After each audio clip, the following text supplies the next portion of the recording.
by actually letting me know what are your most important questions that are remaining at this point. I'm sure we always have new questions. That's what learning does. It always generates new questions.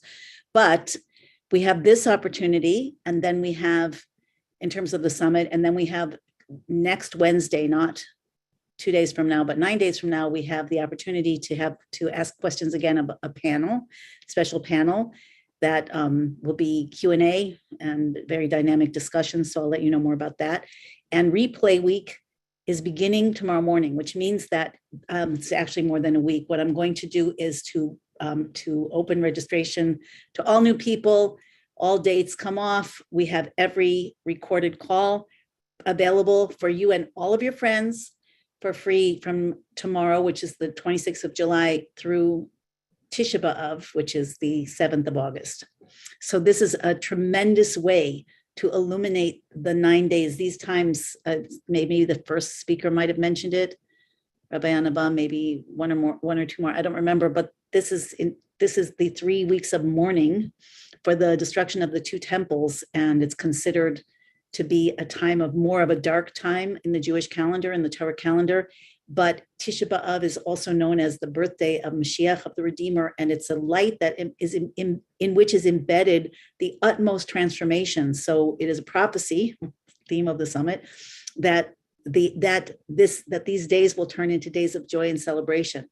So it's a perfect time. And thanks to everybody for saying hi. Just keep doing it. It's a perfect time to dig more into these replays, to get your questions ready, to ask in the panel, to ask them now. You can post them in the chat, and then I'll have them in mind as I speak to Rabbi Jacobson, and also to invite your friends. So let's treat this as a new event and a new opportunity to reach a larger world. Every person is a world according to the Torah, and every person has a world of connections. How many people do you have in your family? How many people do you have in your online network? How many people do you have in your Facebook or your Instagram or your neighborhood or your community or your house of worship or, the place you go shopping? And among those people, there are many that would benefit from these calls. So I'm inviting everybody to take a fresh look now that we're making a fresh start, and we're adding the panel just as a focal point so that as your questions add up, you'll be able to bring them there, and that energy keeping everything alive. So it's not just a replays, not that these replays aren't already alive. Anyway, I hope I'm being clear. And without you, I don't know how many people were on the call earlier today with Nechama Bergman with her cosmic diamond diagram of the 6 dimensions of creation fleshed out into a holographic system between all of humanity.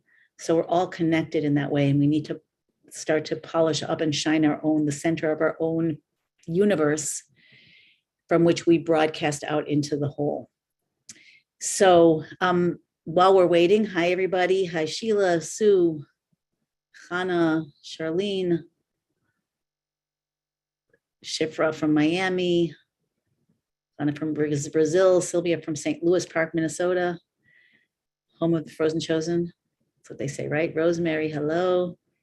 So climate questions. Just scanning through. So do you guys have no more questions? Have all your questions been answered? The panel will be at 1:00 Eastern on Wednesday, the 3rd of August. We'll be putting that on the website. We'll make the sign up page and the schedule page are being revised, updated today, hopefully. So I want to know, so then no special questions. I'm sure questions will come up during the call. In case people are in case some of you joined us later. So in the very beginning of the summit, which was only 6 days ago, believe it or not, I set the stage with the idea, which doesn't come from me, it comes from Lubavitcher Rabbi and from other sources in Torah, that as we go beyond our nature, God also goes beyond the laws of nature for us and through us. So we developed a code name, word, initials, BN. BN means going beyond your nature. So I'm just going to ask people who have been here throughout, or who caught on whenever you came, where have you gone beyond your nature? And I'd really like to see it in the chat. I'm going to invite high level of engagement again as we reach the finale of this phase. And then as you're doing that, to answer the question about the panel, I am putting together It's mostly put together. I'm waiting for an answer from somebody, but I'm putting together a panel of a few of the speakers and myself to be on Wednesday, August 3rd, live in a panel discussion to answer your questions. So you can hear answers from different points of view. You can ask new questions. You can get deeper on the questions that you've already asked. And usually these panels, I haven't done enough of them, but they are probably the most dynamic format because people spark each other. And, sometimes there's even a little disagreement within the holy boundaries. And that is really exciting because Elu ve'elu divrei Elokim chaim, that is part of the Torah, that, we have our boundaries that are divine and cannot be transgressed. And then within those, we hash it out and we learn that way. That will be at 1 p.m. Eastern. 1 p.m. Eastern. I attended my first class in Rivka Malka's Transformation School this morning. Wow, BN. How was that? How to bring the Geula. So I want to write some of these down. I'm going to scan, copy and paste. I want to know your questions. I want to know where you have gone beyond your nature. And I also want to know where you haven't gone beyond your nature. So I want to hear from, authenticity, being upfront and not hiding is always going beyond our nature for most of us. So if you've thought about going beyond your nature in some way and you have not done it, this would be a really good place to share it. And that opens up authenticity for other people. If we can't be real in times like this, what can we be? And when can we be real? I'm just copying and pasting. I'm working on how to focus my mind better. So where have you gone beyond your nature? Where have you not gone beyond your nature? And any other questions? This is me copying and pasting, so I'm looking to the side.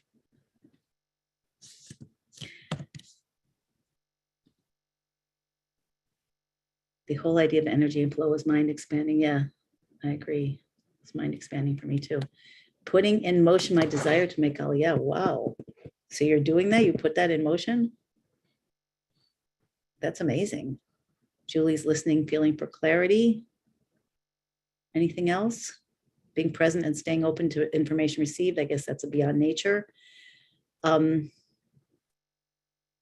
energy flow combining body and soul together. Is that a question? Is that something that can you clarify that, please, Cleo? Will all Jews be redeemed when Mashiach comes? If not, what kind of things would disqualify? The word from the top is that, as the song goes, no Jew will be left behind. Yeah, everybody will be redeemed in this redemption. I don't know if everybody will be redeemed in this, with soul staying in the body. Obviously, that's not true because people have already died. But some people this would be a great question for the panel, by the way. I could see it's sparking some dynamic conversation. So save that up. But, ultimately, the promise is that all the souls will return to their bodies, which is interesting because there have been different incarnations. So what does that say about your soul? It's soul inhabits more than one body. But all the bodies will come back with their souls once they've learned their lessons, once they've raised their vibration enough. The bodies will be upgraded to light bodies, but in a different way than in the Garden of Eden, because we will have gone through all this process and co-created so much. So my goal is to get through this time with God's help, who knows? My goal is to get through this time in this body, upgrading consciousness. The Rebbe once said that that he explained that the Torah says that every person will have to die to make this transition, at least for an instant. Wouldn't be so bad to die for an instant, especially if you're sleeping or something. But everybody has to die for at least an instant in order to get their body upgrade. But he said that if we can reach the level, as we say in one of the cardinal prayers, the Shemona Esrei, at the end, nafshi ka'afar lakol tihiyah, that let my soul be as dust to everything. It's a part of the prayer. So what does that mean? Then he said, then maybe we'll not even have to die for a second. So that's on the table. On the table is not having to die. It's pretty amazing. And, I've thought about it a lot in my meditations, and it's clear that death raises our vibrations, separates us from the narratives and the limiting, the limitations, limiting beliefs. We see higher universes. People report this in near-death experiences also. So raising the vibration to above this plane is essential for coming back refreshed. However, do we have to die to raise our vibration in that way? And what does it mean, let my soul be as dust to everything, everyone? What if that means let my soul go back to quantum? Let my consciousness go back to quantum, where I'm in the beingness of everything and connected to my core and my source, and open and flowing with life's events and with what wants to come through me. And that could be what it means. So it'd be an interesting discussion. Signed up for both Chaya's and Kaylee's classes. You're going to be doing some powerful healing. Good for you. Okay, I'm reading on. TLC says, BN, what did you do that's beyond your nature, TLC? TLC. I'm signing up for Chaya's class. Was that beyond your nature? That's great. I felt a shift, something opening for me. Okay, this was a statement. It is so cool that we have people from all over. What if going BN is daily willingness? So the willingness is, it's essential or you're not going to do it. And if it's daily, it's even better. Hello, Rabbi Jacobson. Just conclude our little discussion here. But what's going to keep it going in your mind? Like there's like I don't know the physics terminology now off the top of my head. I'm thinking an object that's in motion tends, no, that's not it. Where motion degrades. So like if you throw a ball, it's going to go a certain amount, certain speed and distance, and then it's going to start to go slower and fall. So when we have a willingness, what are you going to do if you want to go beyond your nature with the daily willingness? What are you going to do to keep refreshing and sustaining that daily willingness? That would be the question. So a question for Rabbi why similarity and differences between the Christian and Jewish view of redemption. Whatever we don't answer here, I'll have on in my notes as possible questions for the panel. Going into stillness and inner self, not distraction. Davening for personal insight and courage. Okay, another question about Christianity. I signed up for a Jewish website to meet my Bashert. Whoa, that's pretty cool. Okay, so Rabbi Jacobson, let us know when you are ready, and we'll go into the official part of the call. I'm with you. All right, so let me introduce you. Okay, you guys keep sharing. This is really good. You know what? This is so good. It's not only good because you get to see each other. It's not only good because you get to show yourself and acknowledge yourself for where you've gone past your edge that you were at last week when we started, but you're inspiring other people. And every step you take is just the platform for the next step. So I've gone beyond my nature since I believe Hashem has given me his word in a specific relationship. I'm not wavering from that trust. My nature would trigger doubt, but I'm trying not to limit myself to the past. Okay, so keep these coming, becoming supernatural. This is really important. We're together, we're creating a new platform for human being. It doesn't have to be the same old, same old. It won't be the same old, same old. It's going to be completely new, but now we're in that transition phase. So who are we being in that transition? All right, with that, I'm very excited to bring back once again Rabbi Jacobson, one of America's premier Jewish scholars in Torah and Jewish mysticism. Rabbi teaches and mentors thousands of people in groups, Jewish and non-Jewish, across the globe. He does this in person, lecturing in front of audiences, in synagogues, he did it in front of the U.S. military, in the Pentagon, in front of the keynote to the U.S. military chief of chaplains and the NSA, who called him the Jewish Billy Graham. So online, all over the place. He's on YouTube. He's on his own site. He is a popular, sought after guest in other people's venues. And you're not supposed to say everything that you think about a person in front of their face. But I can I can minimize the comment by saying that one of the things that people find exceptional about Rabbi is that he's just such a nice, wonderful, loving person, and total and very committed, very committed in a, if I may say so, in a humble way, to his own passionate growth, which is his own personal growth, which is probably one of the main reasons why he is one of the most beloved and sought after communicators of Judaism today, again, to people of all backgrounds worldwide. His teachings are extremely relevant. If you know him from before, or if you were at his interview in my previous summit, you can see that if you would describe him, one of the words to describe him would be authentic, real, in it with you, again, compassionate. God is compassionate, and we need to be compassionate, and spiritual leadership has to be compassionate. It doesn't mean, again, that we blur lines, but where we find our way to those lines, in those lines, that how we deal with the traumas that we all have, that takes a tremendous amount of compassion. And to be compassionate and a teacher, you have to have integrated a lot within yourself. Enough said of that. Rabbi YY is the founder and dean of theyeshiva.net. That's the word theyeshiva.net. That's linked up under the video, which is one of the largest online Torah classes in the world today. And by the way, he was one of the first ones out there teaching Torah online and generating the interest that he did years ago. I think that must have been maybe 2009, 2010, something like that. So at the age of 15, and I do want to say this, and then we'll end the introduction, Rabbi Jacobson began to serve on a small team of oral scribes. They were called chozrim in Hebrew, people who would sit by the Rebbe's feet, the Lubavitcher Rebbe's feet, in times when when nobody could write or record Shabbat, the holidays.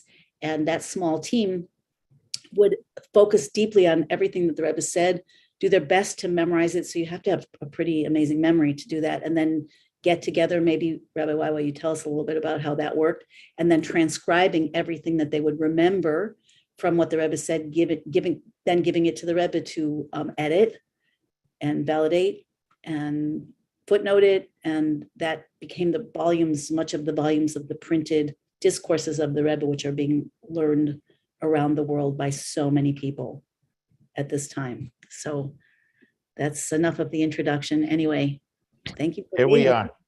Here we are. So we've had a kind of a hot, it's been very nice. It's been lovely, but it's been a little bit, passionate, because we have people here who from all kinds of, we always have people from all backgrounds. I know you do as well, but here we have people specifically coming to hear about prophecy. So we have probably a large number of people who are on the Noahide path, maybe people who are Christians, Jews, Torah-based Jews, not yet Torah, immersed Jews, and so all kinds. So questions came up. Some of the questions that came up. We're all children of God. We are all children of God. I'm sorry. I don't know why my iPad is doing that. That's somebody I don't even know. What do I do about that? Sorry. Okay. Anyway, so some of the questions that have come up that people still have are, people want to know more, people want to understand more about the differences.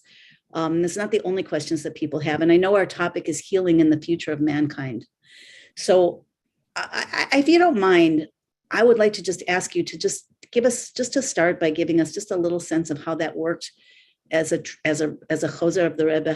How did you, your team, absorb, remember, like anything you would want to tell us to bring us a little bit into that inside so people understand what the transmission was like? Sure. So I was born in Brooklyn, New York in 1972. And I grew up at the feet of one of the foremost thinkers and leaders of world Jewry, Rabbi Menachem Mendel Schneerson, the Lubavitcher Rebbe, who was born in 1902, passed away in 1994. The Lubavitcher Rebbe had a very interesting and colorful life because he was raised in Tsarist Russia. Remember, 1902, Russia is under the Tsar, the last Tsar, Nicholas II. Mm. And in 1917, he and his family, like all the Jews living there, observes the Bolshevik Revolution following the First World War in 1914. And he referred to that era in his life at some points in his talks and letters. And he sees the communist revolution, from which he and his father and his family suffers a lot. Ultimately, his father is arrested and sent to exile, where he falls ill and he dies in 1944. Then the Rebbe leaves the Soviet Union in 1927 and moves to Berlin, where he is now studying in Berlin and is there during the Nazi takeover of Germany and the appointment and election of where Adolf Hitler becomes the Führer of Germany. And then the Rebbe leaves to Paris, and he's there till 1941 when Hitler occupies France and ultimately escapes on the last boat that makes it to the United States of America, in June of 1941. So here was a person who integrated within his own personal journey the tremendous upheavals and revolutions of his era. And then ultimately in 1950, he assumed the leadership of what's known as the Chabad movement after his father-in-law passed away. And he led it until he fell ill and he passed away in 94. Now, the Lubavitcher Rebbe had an extraordinary mind and also an extraordinary heart. And he would share, he would talk almost every Sabbath, every Saturday, and it was hours. And as you know, Torah observant Jews don't tape on Shabbos, so there were no recording devices. We don't write and we don't record. So there was no tape recorders. Then it was tape recorders. Today it would be MP3 recorders or your phone recorders or video cameras, but there was nothing like that. So everything had to be remembered. So from day one, and this already dates back hundreds of years to the early Hasidic masters, there were a group of people who served as human tape recorders. And their job was, I'm laughing, it wasn't so funny, it was hard work, but it's just very interesting. For hours, hours, yeah, right? It's not like he gave a sermon of 8 minutes. If he gave an 8-minute sermon, you know, rabbis are told you give an 8-minute sermon and the beginning has to have a joke, the end has to have a joke, and you need a story in the middle. So it's not so hard to remember. But the Rebbe, these were hour-long talks and presentations. A Fabrengen, which means a gathering in Yiddish, can last anywhere between 3 hours and 8 hours. There were times that they went even longer. And these were intense presentations. There can be a presentation for an hour about profound Kabbalistic, mystical insights into the system of the cosmos and the science of the soul and spiritual quantum physics. There can be an hour-long presentation on Talmud, Talmudic law, on Jewish philosophy, psychology, spirituality, science, physics, contemporary events, pedagogy, education, issues connected to Israel or to the Jewish world or to humanity in general, studies in the Bible, in the Hebrew Bible, the portion of the week or the holiday, studies in the Zohar, the foundational Jewish mystical text, Hasidic spirituality, and the contemporary applications. So in the later years, my brother, who you had on the program, my older brother, Rabbi Simon Jacobson, he was part of that team. And when I was young, he brought me in on that team. The head of the team was a man named Rabbi Yoel Kahn, who passed away 1 year ago, actually, last August at the age of 91. And he headed the team. He was a brilliant, brilliant scholar. And he would bring in a few people to help him. So I was from the younger ones on the team, joined the team in the last years of the Lubavitcher Rebbe's teachings. And our task was to stay attuned and to try to internalize, memorize, and really hold on to every word, every syllable, every expression, and the structure. And then after the Sabbath or the holidays, sit and transcribe these talks and then publish them. And I would say that it was extremely difficult, extremely difficult. It was an excruciating job because it took so much energy out of you. On the other hand, it was extremely rewarding for me and for the entire team because in many ways we felt that it was history in the making because Lubavitcher Rebbe was one of the greatest minds and souls of the generation. And he would communicate these pearls of infinity, these pearls of divine wisdom from the tradition of Torah all the way back to Moses. And we knew that if we do not hold on to it, it's going to be lost forever. So it's like you're standing in the presence of greatness and you know that history is almost dependent on you. It's like Moses at Sinai is giving a sermon. And if you're not going to record it, he's not going to say it the next Sabbath. The next Saturday is going to be new ideas. So it was a very, very precious, even though a very, very intense experience. How successful were your group, do you think, in like, if we learn a text from the Rebbe, I know it's edited usually, but how much do you think you were able to capture close to word for word, or at least sentence by sentence? It's a very, very good question. How accurate was it? So I don't think anybody ever captured word for word, verbatim. It was not possible. During the weekdays, it was possible because there was a recording. So you could simply record the words and have every single word. But on Sabbath and holidays, when he would speak most, he wouldn't do it usually during the weekdays. Most of his addresses were on the Saturday or on Jewish holidays. I don't think we ever captured it word for word, but I would say that 80-90% of it was an accurate depiction and description of what the Rebbe said.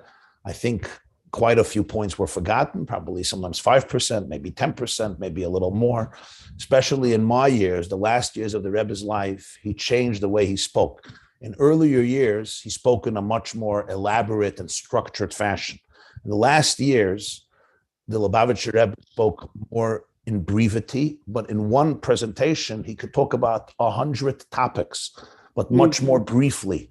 So your mind literally knew you're going from every 10 seconds or 30 seconds or a minute or 2 minutes, you can change the topic. So it became much more difficult to retain the full quantity and quality of the information. But I would say for the most part, 80-90% of it was a fair, accurate description of what the Rebbe said. Certainly some details and nuances were forgotten. And another point is the ideas were very profound. So sometimes not everybody understood the ideas in the same way. The team themselves would sometimes get into very fierce arguments reminiscent of Talmudic debates.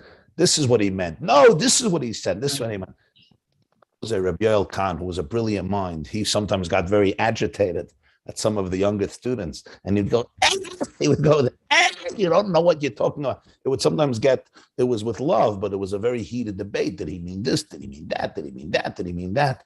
So sometimes different writers actually captured the ideas in different ways because, remember, we don't hear the words themselves. We all have, as we know in science, everything we hear is filtered through our own brain and our own ears. So it's basically, you're not hearing the information itself. You're hearing how your brain is processing the information. So sometimes two writers would write down the same talk and you would see that there was somewhat of a different understanding.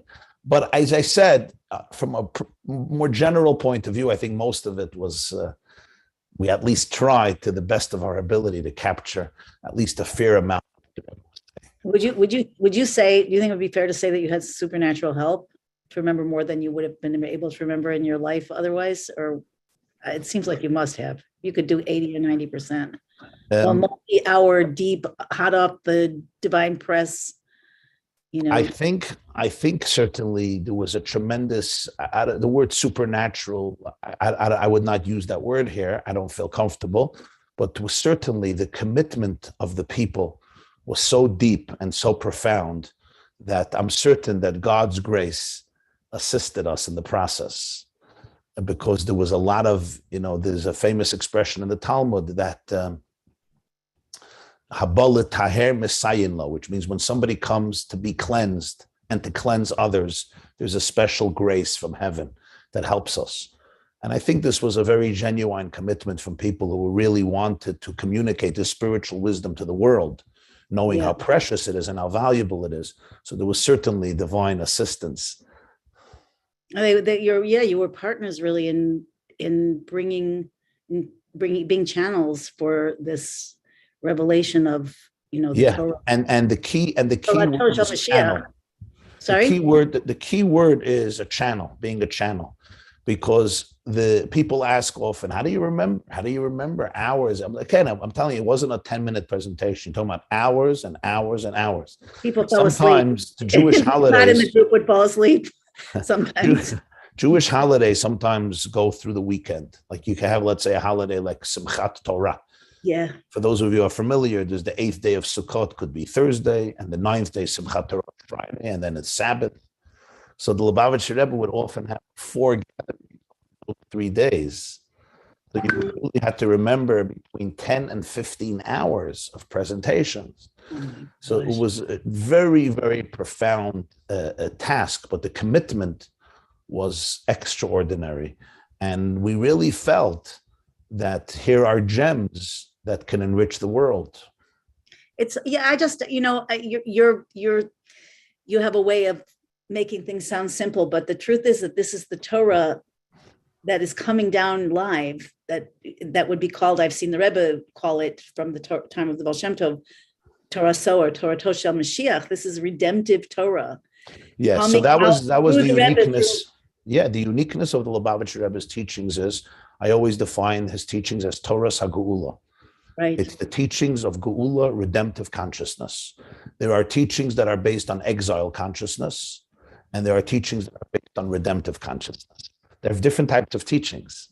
For example, we have in our tradition that Jacob, when he escaped his brother Esau, before he left Israel and he went to Mesopotamia, southern Iraq, southern Turkey, northern Iraq.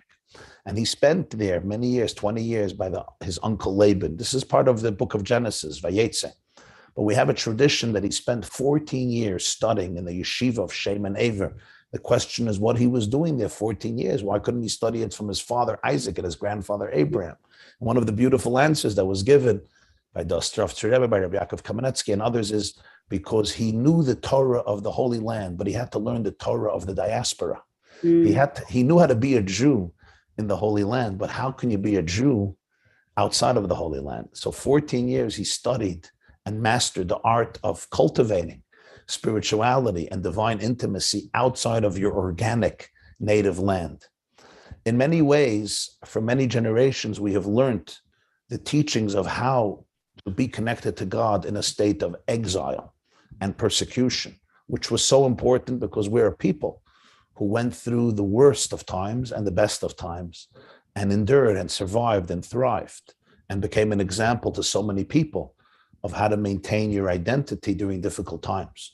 But the Lubavitcher Rebbe in the post-Holocaust era focused very much, he said, in our generation, we need to teach mankind and we need to teach ourselves. How do we cultivate a redemptive consciousness? How do we cultivate a consciousness of a life where you can be successful and happy and integrate everything into your body and into your mind and into your soul? How do we introduce and help the world usher in an era of unity and of harmony? Because that's what humanity is craving for. You know, sometimes we can get too content on dealing with persecution and suffering. Right. But the question is, ultimately, our calling is to emancipate ourselves from trauma and to be able to find the healing energy. And his teachings were characterized by that. And don't take it for granted, because the Rebbe was somebody who survived all the wars and the Holocaust and lost much of his family. And people from that generation, for good reason, had so much trauma in them that naturally when they taught, it was a result from trauma. We have to give them credit. We know our parents and our grandparents and our great-grandparents, some of them were in Auschwitz, some of them were in other camps of the Germans or in Stalin's gulags. And the fact that they can even survive and rebuild families was a miracle of miracles, but they were not freed from the terrible, terrible emotional devastation that they have witnessed in their own lives. And I would say one of the miracles of the Lubavitcher Rebbe was, I heard him speak for many, many years, is although he came from that world and he mourned for the decimation of that world, but week to week, his message was completely not defined by trauma. His message was not even defined by nostalgia, as so many from his generation. His message was completely defined by the future, by a forward sense of optimism and joy, and many people couldn't relate to it. They wanted more than nostalgia and, a certain negativity and sadness. And the Rebbe did have a tinge of broken. The Rebbe had a brokenness because of everything he saw. But nonetheless, his message was infused with the idea that we are not victims, that the world is on a progressive march towards redemptive consciousness, and that humanity is seeking oneness. And that today we each have an opportunity to be a channel and an ambassador of love and light and hope and healing and redemptive consciousness. And in that sense, his teachings had that sense of vibrancy and freshness that are uniquely relevant to our milieu today. So true. There's a little, now and then you'll go into a little bit of a static or garble. I don't know if you have a microphone. Do you have a microphone on you, or you're just talking into the computer? Me? Yeah. I have a mic, yeah. So you might want to move it a little bit, maybe a little far. I don't know much about it, but sometimes when you move your hand, it creates static. I think that's what's happening. Okay. So I just had one more question about that, and maybe you probably can't answer it, but I just wanted to pose it anyway. it's very interesting that, as you said, the Rebbe would speak most of the time on these long holidays or on the Sabbath, when it specifically couldn't be recorded. And there had to be a reason for that. And I'm wondering if, and then you said that there was sometimes hot debate about each person having a different take on it. I'm wondering, and then you talked about the Torah of the diaspora, and studying in the yeshiva of Shem and Aver in order to learn how to maintain, bring, and live Torah in the diaspora. I'm wondering if the fact that it had to go through you, all of you, your group, Chosrim, was intentional, that it should run through the minds of various human beings and come out in a way that would be suitable to the. I don't know. Yeah, absolutely. In fact, people in the early years, Lubavitch Rebbe assumed leadership of Chabad in 1950. The tradition of his predecessors was they wrote most of their teachings on their own. Right. So people were pleading with the Lubavitch Rebbe that he himself should transcribe all of his talks. But the first Rebbe of Chabad, the author of the Tanya, did not do it. And the last one, the seventh, the Rebbe, both of them did not do it. Everybody in between did. It's interesting. Wow. Chabad had 7 Rebbes.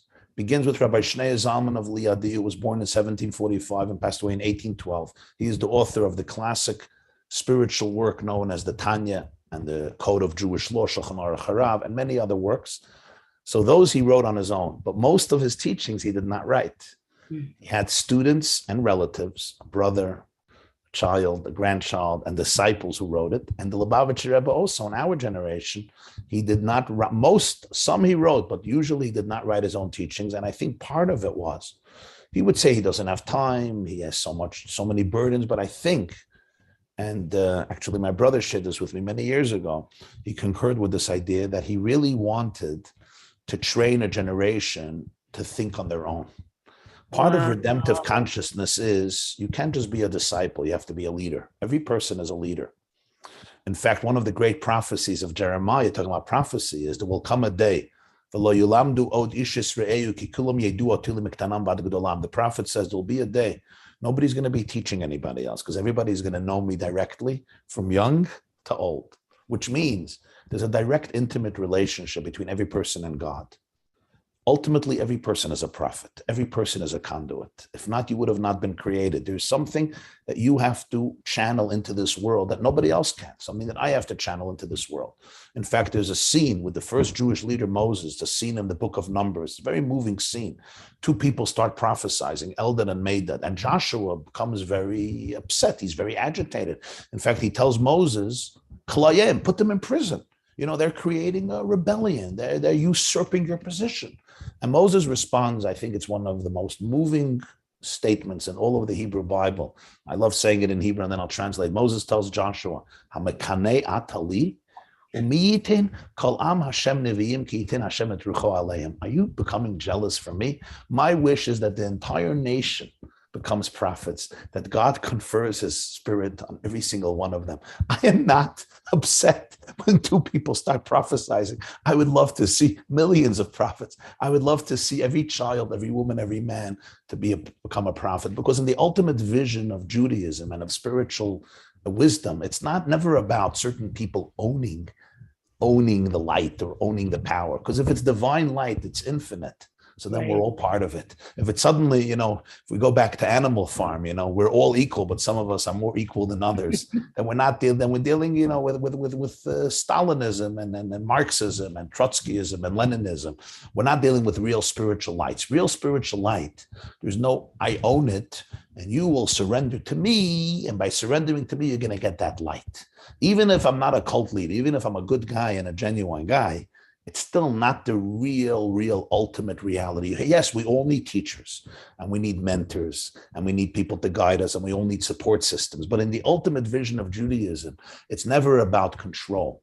It's about helping people find how they themselves are channels. In our last session, I just want to tell you, Shifra, that one of the greatest pieces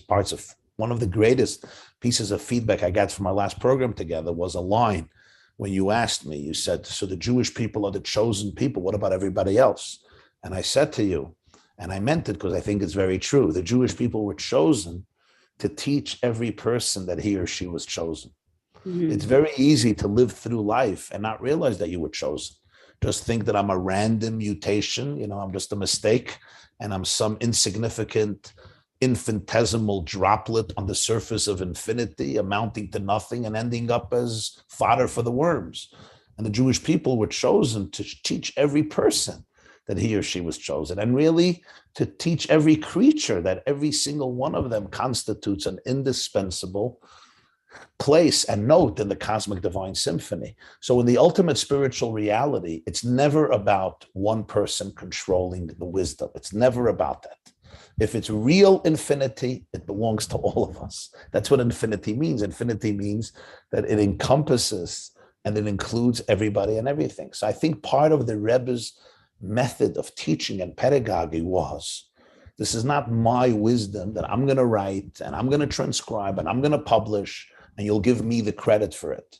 No, it has to be a joint effort and a partnership.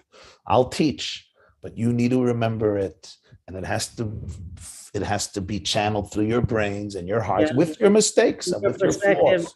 Right. And he was insisting. And you have to figure it out together. How to come and the truth is, and I think, and that's why it's an interesting thing. The Rebbe passed away of 1994. So it's 28 years ago. And nonetheless, you see that his influence has not waned. On the contrary, his influence has grown. It's something very unique. And one of the reasons is because he did not train students, he trained leaders. Right. He created leaders. When you create students and followers, so as long as you're there to lead, it's you're very influential and it's very impressive. The Rebbe always insisted on creating leaders, people who will take responsibility, people who will think for themselves, people who will take initiative, people who will continue the revolution and not just mimic and not just comply and not just be obedient, but use their own creativity and resources. And it's another interesting thing people don't realize. Lubavitcher Rebbe created the very well-known Chabad movement. It has today 5,000 centers throughout the world. He never, ever visited even one of them throughout his entire tenure, more than 40 years. Go visit a school, a synagogue, a camp, a mikveh, a kindergarten, get a little nachas. This is your franchise. Nor did he legally own any of it. None of it. He created complete decentralization. Yes, there are the central offices that are, help out and make sure there's no chaos, etc. And the Rebbe sent inspiration and sometimes support to all of that. But ultimately, everyone was on their own. This wasn't a random mistake. It is because he wanted to unleash the creativity in each one of his students and disciples. And there's no creativity like the one that comes when you know that it's your baby. When something is my baby, I think about it 24 hours a day. If I'm just working for you, it's not gonna bring out the same creativity. So this was a general theme of the Lubavitcher Rebbe, and I think part of Geula consciousness. We want to empower individuals to take responsibility because every one of us is a leader and every one of us is a prophet in our own way. Yeah, I want to talk more about that, but first I just want to ask you more about leadership, like this idea. I've also often thought that this decentralization is, the Torah leaders, not just the Rebbe, but leaders in pretty much every group. The old guard has gone away, and there's so few leaders, and that's part of this generation, right? Decentralization is the name of the game today. But what grassroots awakenings. When you look for leadership, even look in the United States of America, look in Israel, look in other countries, right? And you'll see, and even people that a few years ago, they personified a certain form of leadership. You see that in recent times, leadership has disintegrated, sometimes to a point of embarrassment and shame. And you can get depressed, but the Rebbe's message was, no, today leadership is very, very much connected with every single individual. You're looking for a leader, look in the mirror. You don't see, look again. You still don't see, look deeper and look harder. Wow. And find who you are, and you will find that spark of leadership inside of you. So I want to ask you just to speak, there's some questions and there's so much to talk about, but I want to ask you just to speak a little bit about how you define the balance or advise other people to define the balance. When a person takes leadership in this decentralized era, that means taking risks. right? That means doing things that you don't have a precedent for necessarily. You don't have complete agreement or even maybe majority agreement on those things. I'm sure that you have experienced that in your own life. So how should people interpret that? And I just another little piece of this, when we have people from all backgrounds, some of the questions that I don't know about this for this call, but in previous calls, questions about Christianity and what the Torah says about this and doesn't say about that and why, and everybody's role, and is everybody included? So everybody's included. That's without a doubt. But if we take Torah as the guideline and we don't want to transgress something, let's make that assumption. And yet our leaders are not present for the most part, and that's by divine providence that we're meant to be leaders. So how do we navigate that risk, our own insights and intuition against the absolute truth in the Torah? How do you do that? And if people are serious about that path, how would you suggest they do that? Yes, it's a wonderful question. And I have to say that for me, the Lubavitcher Rebbe was an extraordinary example for that type of synthesis. So I always saw him as such a role model, because on one hand, extremely creative person and a leader in the fullest sense of the word, a visionary, always had his finger on the pulse of the youth. That's where leadership always is personified most. If you have your finger on the pulse of the youth, because that's the tomorrow, that's the future, that's the energy. There was once a very famous Jewish holiday called Simchat Torah, when we take the Torahs and we dance with them. A very festive Jewish holiday. And by the Lubavitcher Rebbe, this was the favorite holiday. It would be synagogue legally could only contain 2,000 people, but there were 10,000 people. Don't tell the authorities. There were 10,000 people there. It was an incredible festive moment. And there was once an Israeli professor there who's a thinker, and he was secular. And he told the Lubavitcher Rebbe he's very impressed with how many people come to celebrate Judaism. He thought Judaism is dead. The Rebbe said something very interesting. He said, look around and see, most people here are young. They're young. That's the key. The key is the youth. So on one hand, he had that tremendous sense of creativity and freshness and looking forward. But on the other hand, Lubavitcher Rebbe, for me, he represented that conviction to always remain anchored in the traditions and in the absolute moral code of the Torah.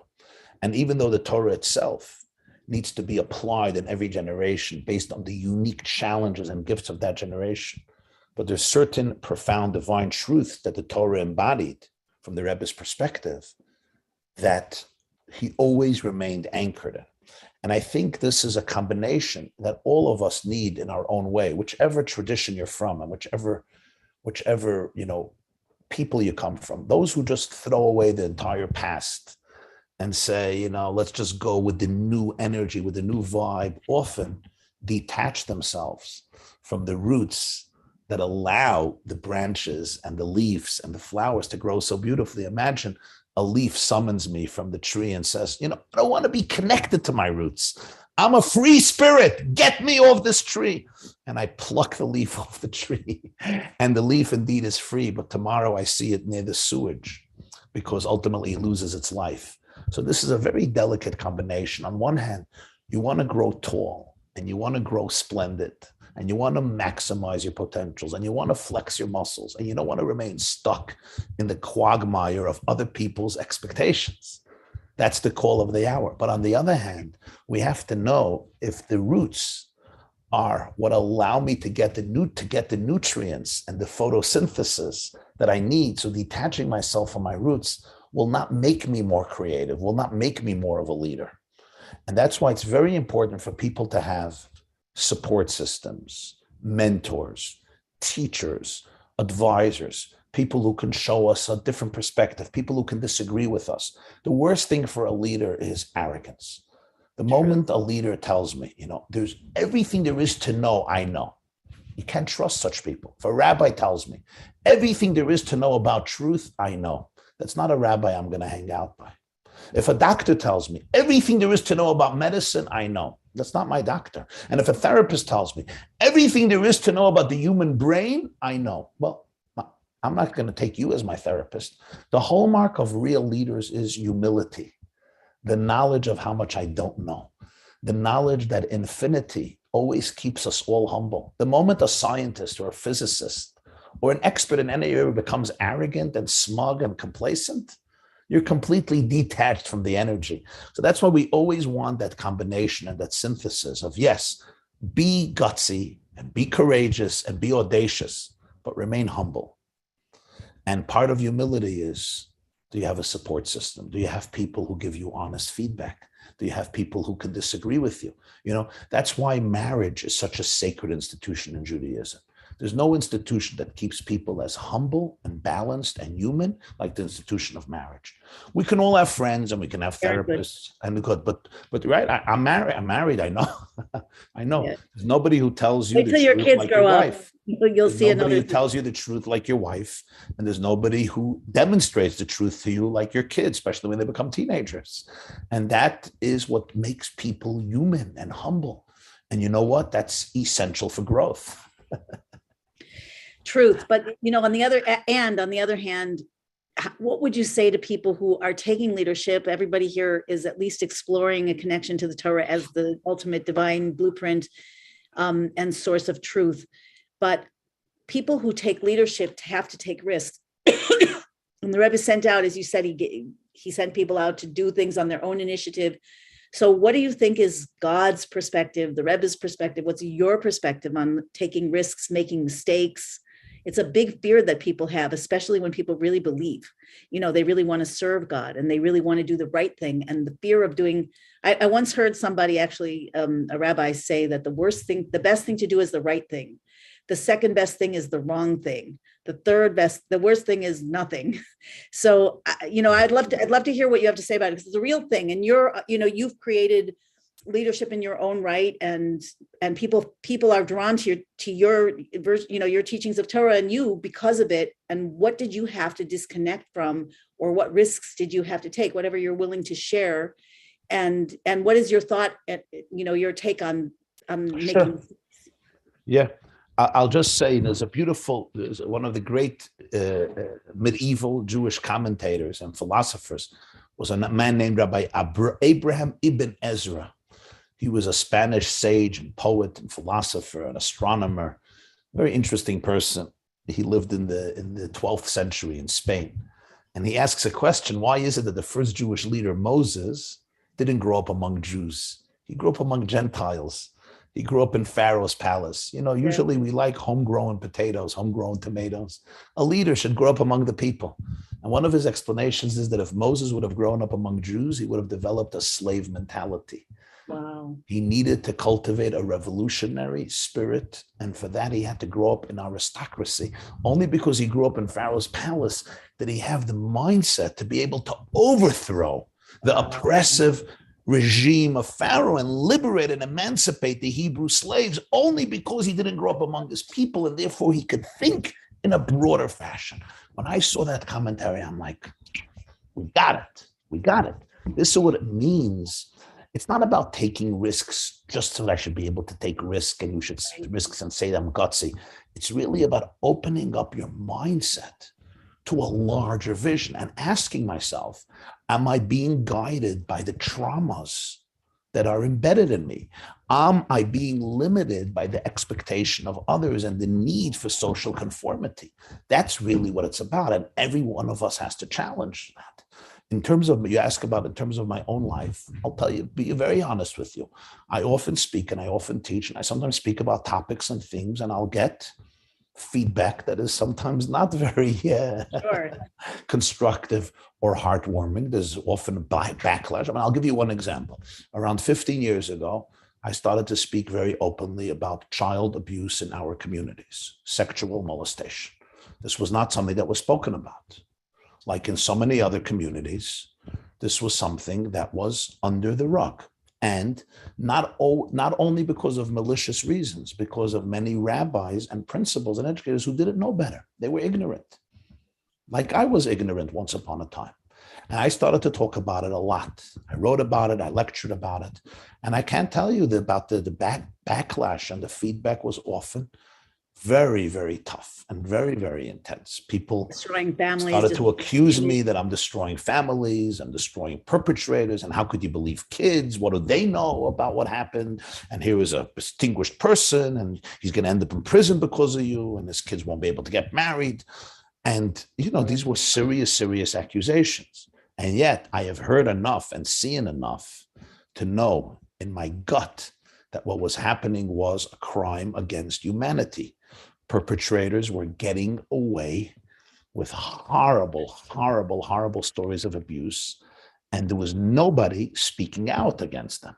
And the reason is because the children were shy and frightened. And when somebody is abused, the first thing that gets destroyed is their belief that they matter, because sexual abuse is a form of emotional murder. Right. I'm just giving you one example, but I knew Good that example. if we as a people will not stand up to this crime, then all our talk about God and all our talk about Torah and about love and about redemption and about unity is not worth the paper it's written on. It's all a lie and a bluff, because if we don't see our first task to protect the vulnerable among us, especially children who don't have a voice and don't have a mouth, if that's not going to be our task as rabbis, as teachers, as principals, as pedagogues, as leaders, and then we're just a corrupt group using God to make a living. Oh my gosh. So I think in every time, in every generation, that's always our task, to ask ourselves, what is our mission? What is our goal? There's a famous injunction in the Bible: do not stand idle when the blood of your friend is flowing. One of the first statements of God to Cain is, the blood of your brother screams out from under the earth. The blood of your brother screams out from under the earth. And that's a question every single one of us has to ask. What are the injustices that we are afraid to speak about? What are the crimes, implicit or explicit? Or today, for example, in our education, here's another example, our educational system today. Our educational system today is run by many people who mean well and who have a lot of self-sacrifice, and some of them who do an unbelievable and marvelous job day in and day out with not getting paid a lot. But the fact is, a tremendous percent of our youth goes through our educational system and suffers what's called developmental trauma. A huge percentage of them comes out feeling deep down unworthy, uncelebrated. Many of them who go through an educational system, even with good people around them, often feel that they are not being celebrated. This is a very serious challenge. Now, some people say, this is the way it is, just comply and just get through it and just offer help. That's not a voice of leadership. That's not a voice of what God wants from us. God wants from us to make sure that every single child is celebrated, that every single child goes through an educational system and emerges with a feeling that I am indispensable to God's plan, that my music that I have to contribute, nobody before me and nobody after me has to contribute. Be able to give them that inner confidence that they can trust their emotions, they can embrace their emotions, they can be comfortable with their emotions, they can know about their true divine light that shines inside of them. And we have to address real challenges and real problems despite the resistance. This is so... You know how many people, there's been somebody, I met somebody, he's a friend of mine, comes over to me the other day, says, Rabbi Weiwa, you're a good guy, but can you stop talking about trauma? Every trauma, everything is trauma, right? And I'm just giving you an example. This person also has trauma. He just doesn't know about it. He doesn't know about it. It's so easy to live in a world of ignorance. And if I live in a world of ignorance, it's so easy to judge other people and not realize what people who suffer from trauma are going through. And I'm not blaming them. I just see the ignorance. When we're uneducated, just like things that I'm unenlightened about, educated, it's so easy to pass judgment. And it's time for all of us to realize how much we don't know and to be students of life, to learn about things, to open ourselves up. There's so much information out there. There's information today that God has given us like never before, and tools for healing that he has given us like never before. But we need to open ourselves up to it. And the first prerequisite is humility. The Rebbe's One of the favorite words among Hasidic masters was the word bittul. Bittul means open yourself up to a truth that you have not yet integrated. That's a calling of every person in a position, whether you're a parent or a leader or a rabbi or a teacher or a pedagogue, from the Jewish faith or any other faith. This is the key to growth. Can I open myself up to parts that I was unaware of? The moment I start believing that I mastered it, am I far from truth, and I can't really help people. It's amazing. I want to ask you specifically, just to go back in that.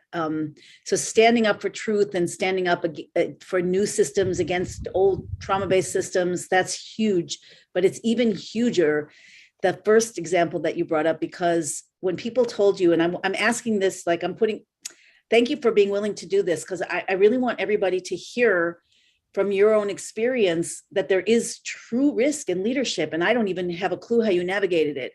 Like when people said to you, you're going to destroy a family, you're going to destroy a person's life, an educator, you're going to trust a word of, these are real things. They're real. They are cosmic risks. How did you navigate that in a way that you were, how did you do that? How did you navigate that? It's just, it's incomprehensible to me. Even knowing some stories, friends who had stories, whatever, I always felt, terrible for the family of the perpetrator. And I don't know what, in that position, it's like you can't help but harm somebody. Right.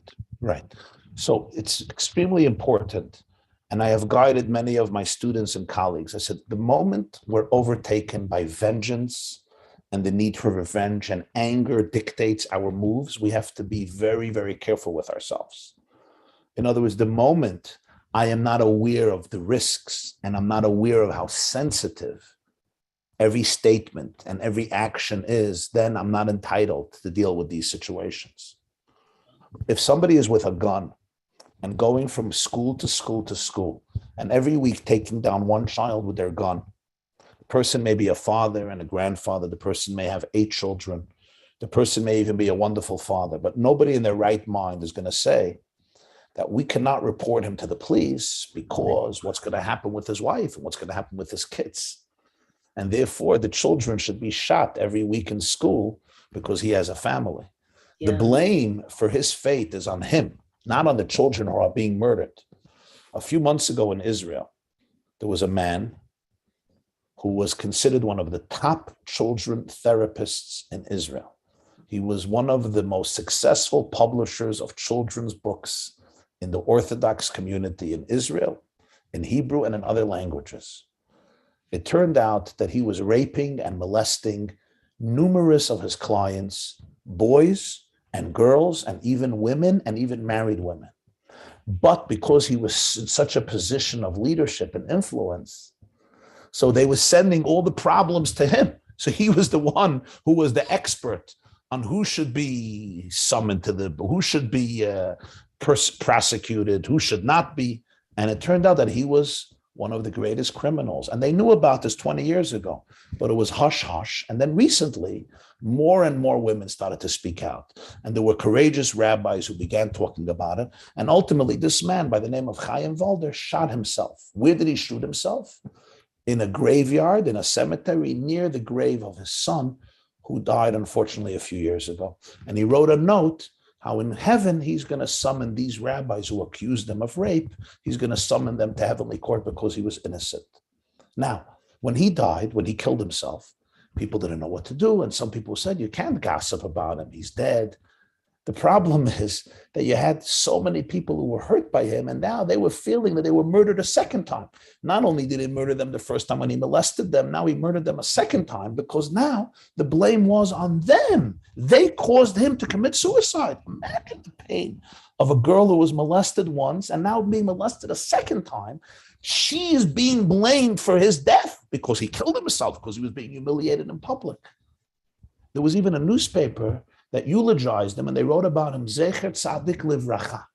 The righteous should be remembered for a blessing. Here you have a person who raped people, raped women and men, and now he's being called a tzaddik.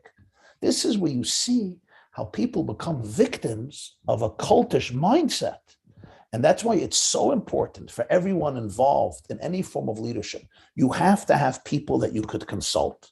You have to have mentors. The Mishnah, the famous ethics of the father says, Aseh l'charav, you need to have a rabbi, a mentor, a leader who you trust, or leaders with whom you could consult on very serious issues. I know sometimes I have very serious dilemmas. I cannot rely on my own judgment because it's all very nice. I may have good ideas, but ultimately I'm biased, like every person is biased. Yeah. And I get angry. And if I'm acting out of anger and impetuous impulsiveness, I can do the wrong thing. And therefore, I have certain individuals whom I trust and I know they can be objective and they're looking for the truth. We're all human. We can all make mistakes, but all we can do is, to the best of our ability, open ourselves up to a deeper truth. And sometimes I'll have to ask a few people and hear what they say and listen to people who are not involved and not emotionally involved, and then come to a decision. And the decisions are never black and white. It's sometimes very, very complicated and very, very subtle. In some situations, I have to say, I know in my gut that this is the right thing to say. And to hold back would be an unforgettable crime. When I got emails, when this man in Israel killed himself just a few months ago, and I came out with a lecture, and it went out on YouTube and in Israeli press and in Israeli websites, and there were hundreds of thousands in Israel who watched it. And I got around 500 or 600 letters or comments from people, including people. Somebody wrote to me, somebody committed suicide a day after he was killed, one of his victims, from shame and hurt. And somebody said, I wanted to kill myself. But then when I heard your video, I realized that somebody understands what we went through. And instead of blaming us, to blaming him, I knew right away that my gut feeling was right. Because generally speaking, we have to remember our key role as leaders is to obliterate our planet from evil and to protect the vulnerable. The moment we lose that, the moment we lose our sense for justice and we camouflage it with spiritual enlightenment and with nice and rosy stuff, but if I am allowing bloodshed, violence, injustice, criminal acts, abuse, molestation, sexual exploitation to happen in my midst, then I have forfeited every right to call myself a Jewish leader. Or any kind of leader. Or any kind of leader, Christian leader, Muslim leader, Buddhist leader, Hindu leader. The first act of leadership is to make a world that is safe, a world in which we don't harm each other, a world in which our children are protected, a world in which our children will not be hijacked and abducted physically or emotionally. Molestation abducts a soul. I know what it does. When a child is molested and he or she does not have who to speak to, they're isolated, what happens is the perpetrator has kidnapped their soul, has kidnapped their identity, and they never again feel comfortable in their cell, in their own skin. They create often a fake substitute personality until healing comes. So this is a very, very serious thing. And if we don't stand up to this type to these types of crimes, then what are we doing with our lives? If I can meditate, I once heard from the Lubavitcher Rebbe, he said a very intense idea.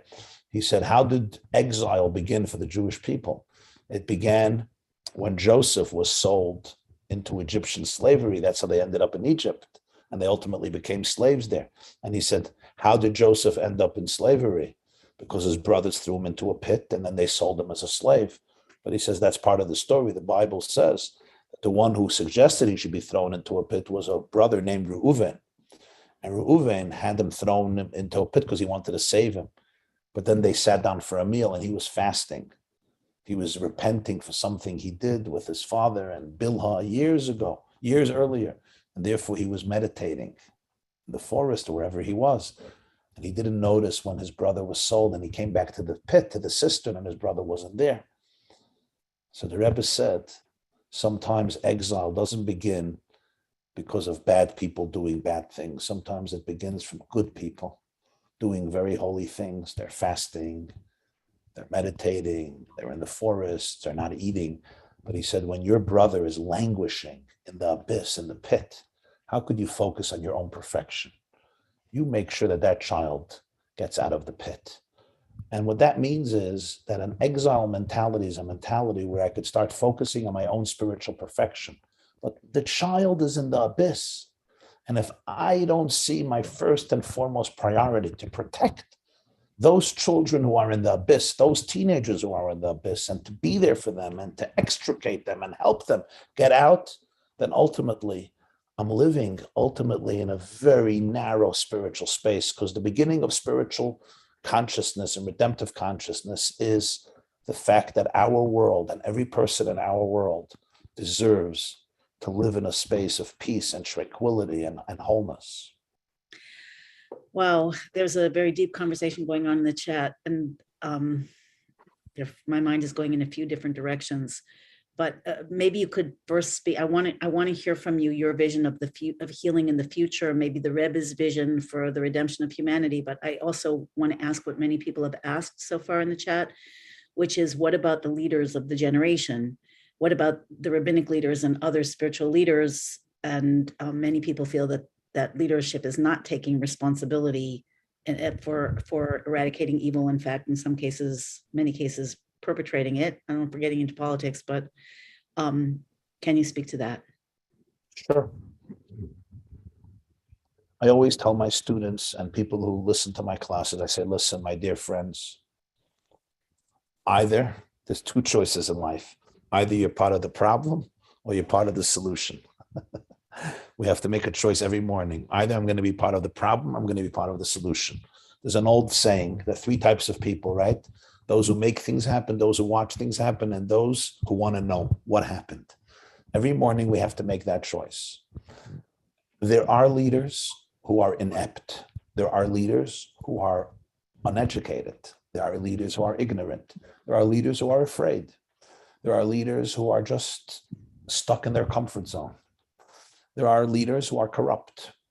So they span the full spectrum, from ignorance to corruption, and sometimes people who are just in their own orbit. They don't know about another orbit. Yeah.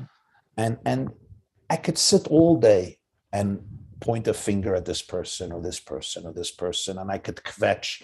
Kvetch is a Yiddish word for sighing, and I could discuss how bad this is and how bad that is. But as the Rebbe used to say, one action in the positive direction is superior to 1,000 sighs. Tova pula achat me'elef anachat. If there's one child I can save, if there's one teenager I can be a comforting heart for, if there's one woman, one man struggling, and my embrace can make all the difference, that becomes my greatest priority. We live in a generation today where every single one of us can exercise leadership. Every person, whether it's through your money, through your blog, through your website, through your influence, through your mouth, through your mind, through your work. Every person has leadership opportunities today. Every single one of us. So therefore, I say to each and every one of us, yes, are there people from whom we expect better behavior and we're not seeing it? Absolutely. But what's my response going to be? Will my response be? So I should now get into a depression? I should resign and surrender to mediocrity? I should say, he's not doing anything. Why should I do anything? Who am I? That's not what hope is there. What hope is there when the leaders aren't? Our path is, you be the leader. You be the leader. You have a circle of friends. You have a circle of influence. You have somebody you can touch. You be the leader. And you know what happens? We live today in a world where there is a ripple effect. We are organically connected. When there's a flow of consciousness in one space, it has a ripple effect on other places. So instead of focusing on the negativity and how imprisoned we all are and how hopeless the situation is, the real perspective, the real way to do it is, you know what? Let me make a change in my body, in my home, in my community, in my group, in my WhatsApp chat. Let me make change. And the first place I want to make changes in my own brain. Yeah. It always begins in my own brain. It's easy to have courage for everybody else. What about, am I confronting my own traumas? Are you confronting your own traumas? Am I confronting my own fears? I want all the leaders to confront their fears. Am I confronting my fears? Am I working on myself every day?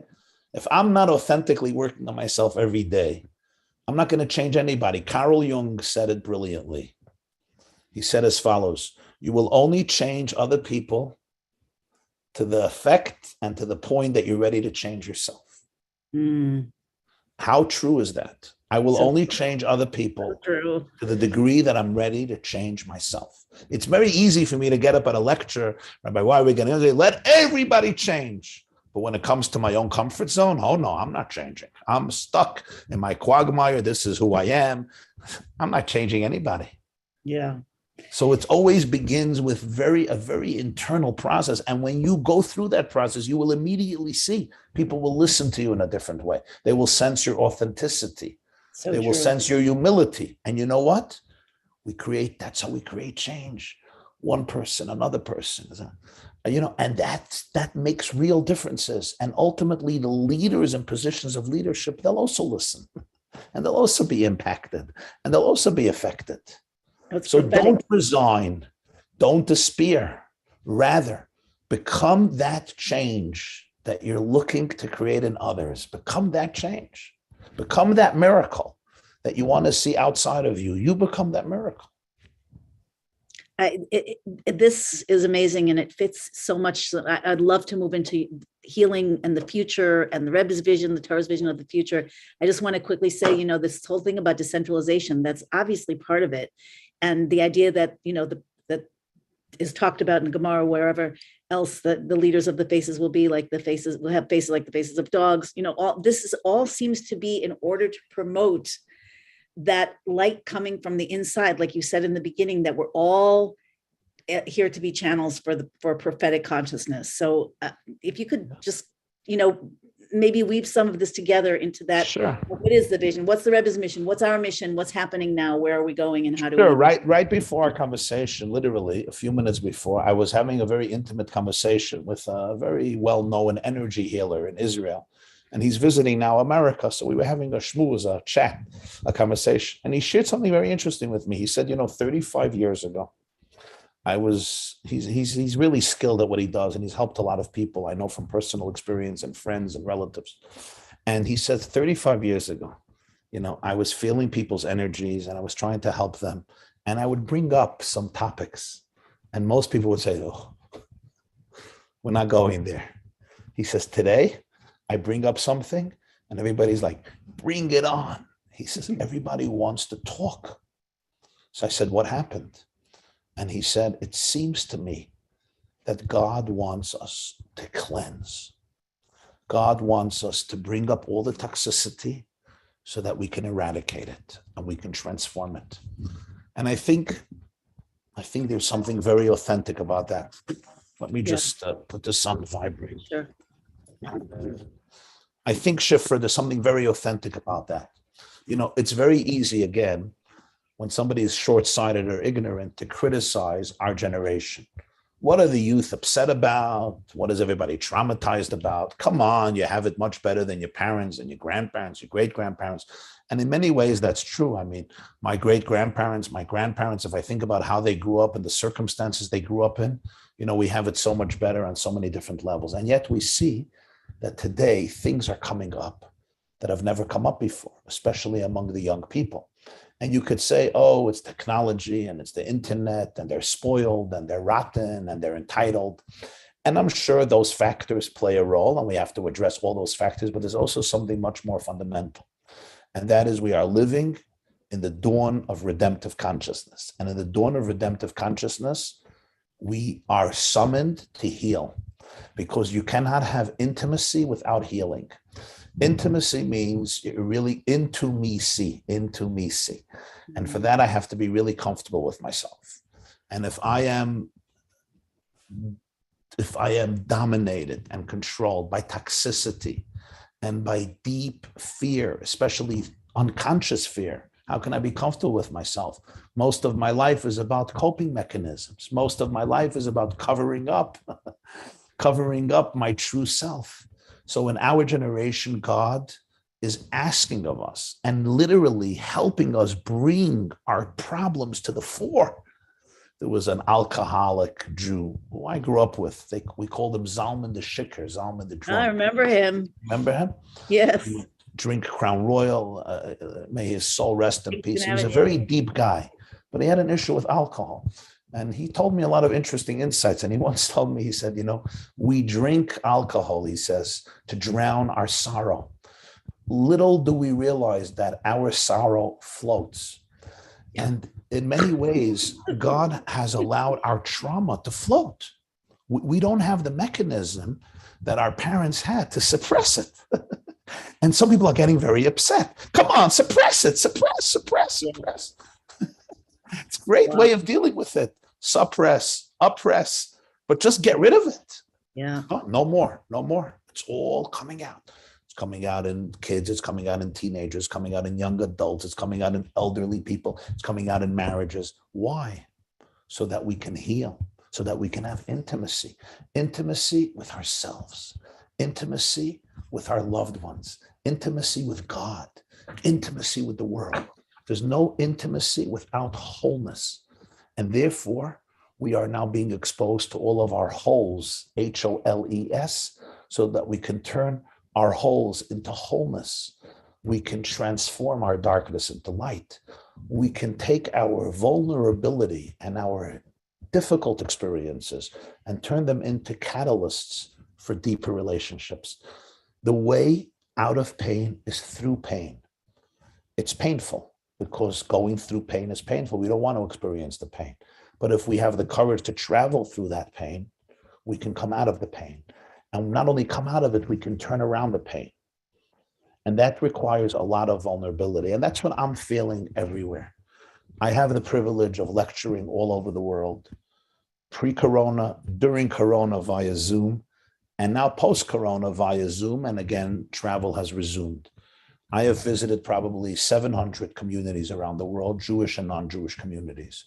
And wherever I go, I see the fire in people's eyes when you speak about the courage that we need in our generation to confront everything, not to be afraid of our demons, of our skeletons, of our ghosts, of our dark secrets. We don't need to anymore.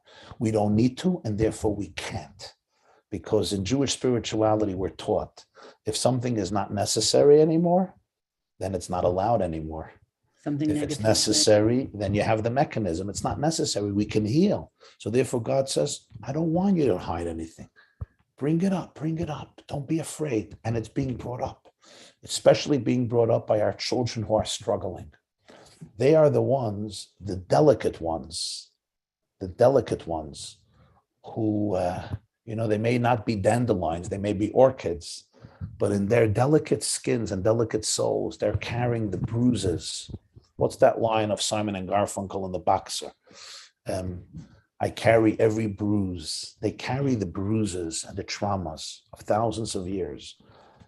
And they are lifting up a mirror to all of us and telling us, look deeper into yourself. Heal the dysfunction. Heal your marriages. Heal yourself. Stop pointing fingers and blaming your wife, blaming your husband, blaming this one, blaming that one. Can you look deep into yourself and say, what's the role that I play in this because of my own brokenness? And when we can do that, an extraordinary new wave of healing will overtake all of us, our families, our personal lives, our homes, and the world. It's already happening. You can feel it in the air, unless you're blind and deaf. You can literally feel it in the air. I listen to speeches. There's two types of speeches that I hear. There's the speeches that keep on telling people what to do and how bad they are. And I see everybody shutting down. And then there are speeches where people speak from the heart about how powerful we are. Yeah. And about how broken we are, but how whole we are. And everybody comes to life. Everybody is in. Nobody shuts down. And you realize in Judaism, there's a term called Yetzer Hara, the evil inclination. Every generation has its evil inclination. I have learned that the evil inclination today is the notion that I'm a broken person. People are not evil today. They're broken. And my belief that I'm essentially broken, that is my evil inclination. And when I can help myself and others find our wholeness and become aware of our brokenness as a springboard to help us achieve our wholeness, you'll see there's not a vestige of evil in people. There's infinite goodness in them. It's amazing. It's miraculous when people kind of peel down to that level. All you see is something so exquisite. It's true. Yeah.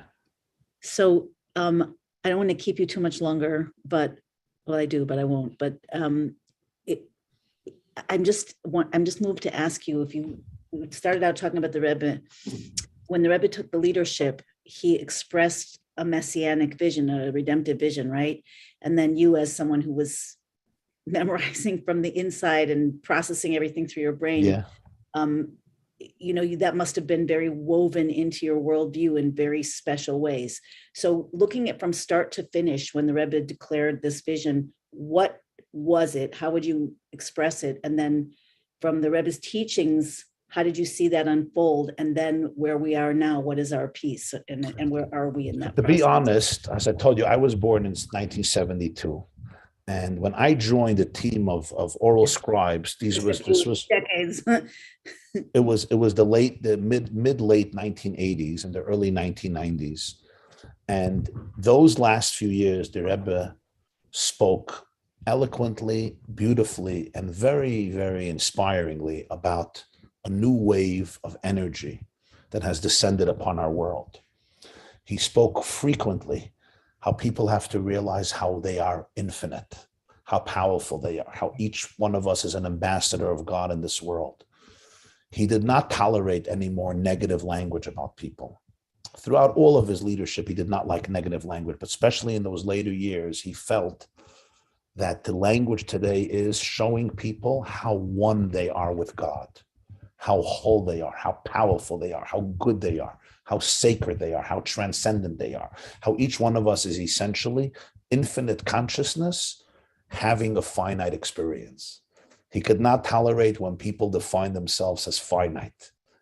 He saw every person as an infinite derivative of divine infinite consciousness being manifested through a finite experience. Like it's almost you're on a journey. Infinity is having a journey through the finite world. And all of your experiences is basically the infinite going through this journey and learning from its experiences how to transform the finite into the infinite. But as a young teenager and a young adult transcribing all these talks, I do have to say that I didn't always experience what he was saying in a visceral fashion or even a mature fashion. I was more like a tape recorder. Maybe a little embarrassing to say, a tape recorder. In those days, it was a tape recorder. Today, it's your MP3 or your phone, whatever your recording is. Doesn't have to really understand. It just has to record. And that's really what I saw. I would listen to the Rebbe.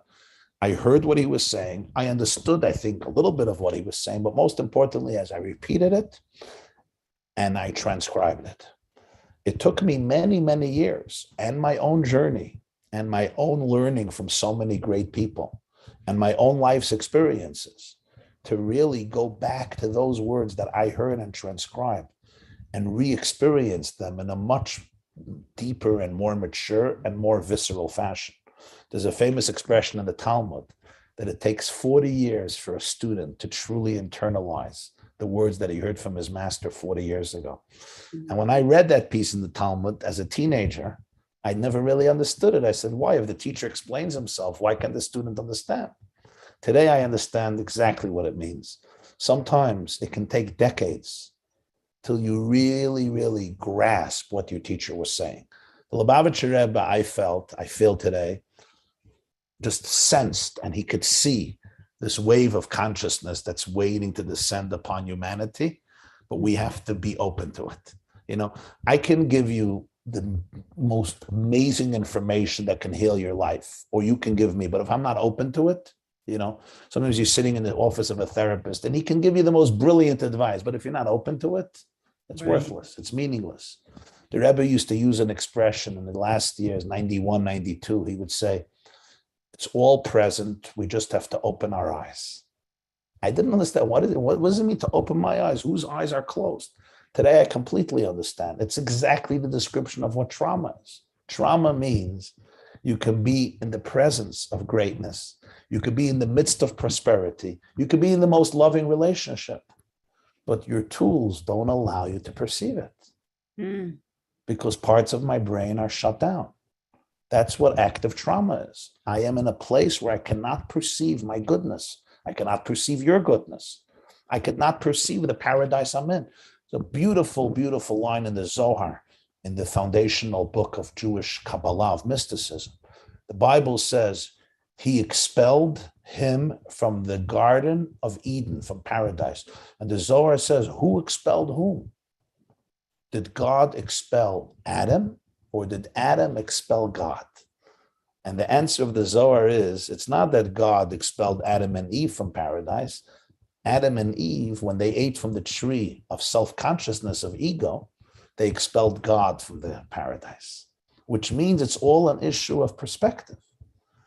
Trauma means certain parts of me are shut down. I cannot experience my life.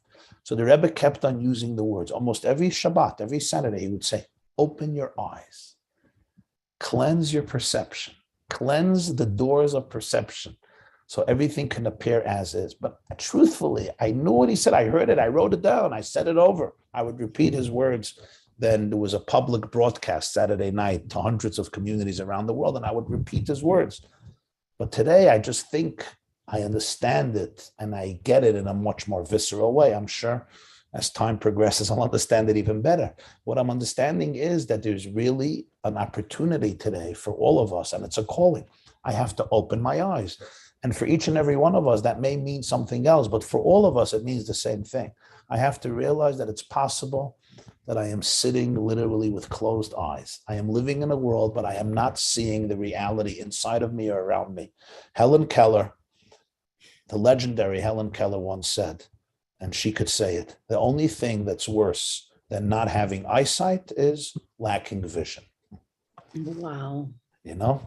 So that's what he was saying. Can you open your eyes? I don't mean physically, thank God we can see, but to have that vision, to have that expansive consciousness of who we are, who we can be, and who we can inspire everyone around us to be.